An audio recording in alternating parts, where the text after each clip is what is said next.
एक अथांग सागर होता. त्यात अनेक समुद्रजीव राहत होते.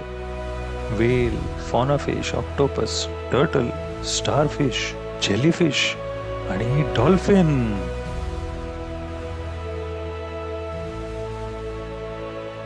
एकदा समुद्राहून उडणाऱ्या एका पक्ष्याचा पाय तिथल्या एका जाळ्यात अडकला आणि त्याला सोडवलं एका छोट्याशा फॉनाफिशने. तेव्हाच त्या दोघांची गट्टी जमली बरं का.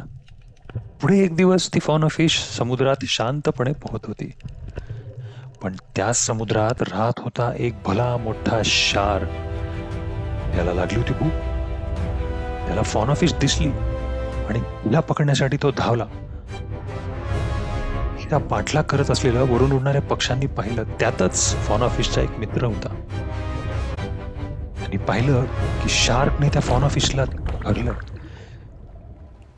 ती त्याच्या दातात अडकली आणि तिला सोडवायला तो पक्षी चटकन धावला आणि त्या फिशला शार्कच्या तावडीतून सोडवलं.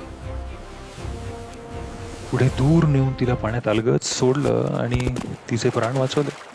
अशा पद्धतीने पक्षाने तिचे उपकारही फेडले. म्हणूनच संकट समयी कामी येतो तो खरा मित्र.